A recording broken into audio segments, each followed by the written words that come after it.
Bismillah, Assalamualaikum warahmatullahi wabarakatuh. Alhamdulillah saudara, di video pada kali ini kita berkongsi satu cerita yang dimana cerita ni kisah benar dan berlaku juga di daerah kita yang tercinta Lahad Datuk Sabah.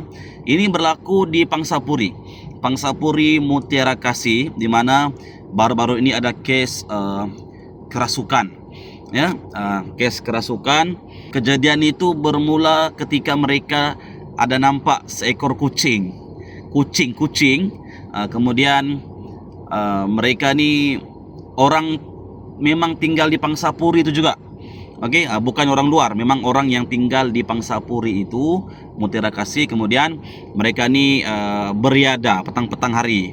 Jadi dorang entah macam mana kejadian, dorang nampak ada satu ekor kucing.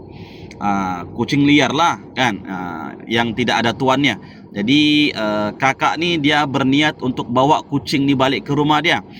Dia berniat untuk bawa kucing ni balik ke rumahnya, tapi tidak kesampaian hajatnya. Mungkin dorang lupa ke apa kan. Dorang ni berkawan-kawan, jadi macam kita juga berkawan-kawan, lepak-lepak di bawah kan, petang-petang. So kucing tu tidak jadi dibawa balik. Kemudian kakak ni dengan kawan-kawannya baliklah. Okey, setelah balik ke rumah, kakak ni yang mangsa kerasukan ni badannya rasa berat. Okey, badannya sudah rasa berat, kemudian sejuk dia rasa. Okey, ini yang berlaku lah. Yang apa yang aku tahu ni cerita. Kemudian kakak tu kerasukan. Bermula selepas maghrib begitu, lebih kurang. Okey, selepas maghrib, kemudian kerasukan sampai jam 10 malam. Kesian kan. Jadi, dan apa yang disampaikan oleh keluarganya, yang jin tu bercakap kakak tu jahat sebab dia tidak bawa kucing tu pulang. Okey. Jadi dorang call aku untuk datang ke sana. Jadi kami sampai di sana, alhamdulillah tidak sampai 10 minit rawatan, bangsa jin tu dia mau keluar, dia mau pulang ke tempat asalnya di bagian sungai. Lebih kurang begitulah. Okey, kejadian tu dalam 3 hari yang lalu. 3 hari ke 2 hari ke, saya ni lebih kurang begitulah. Okey.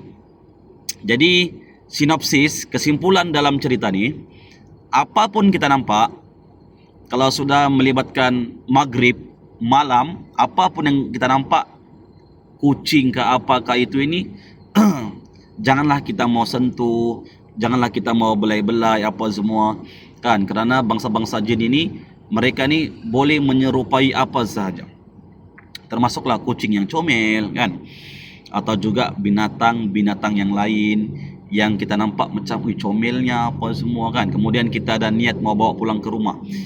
Jadi ini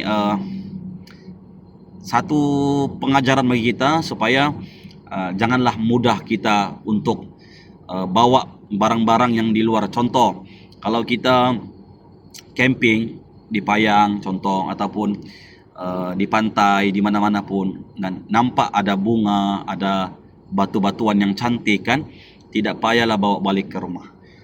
Kalau barang ni dihuni oleh makhluk halus, jin, nanti dia ikut pulang pergi rumah kan. Kalau kita salah langkah, kita boleh keteguran dan boleh kerasukan. Jadi itulah dia punya sinopsis apa yang berlaku. Lepas ini ambil pengajaran dengan apa yang berlaku. Dan kakak tu alhamdulillah sekarang sudah sihat seperti sedia kala. Alhamdulillah. Ini satu pengajaran ya. Ini berlaku di Lahad Datuk di Pangsapuri Mutiara Kasih, Blok H. Masya Allah.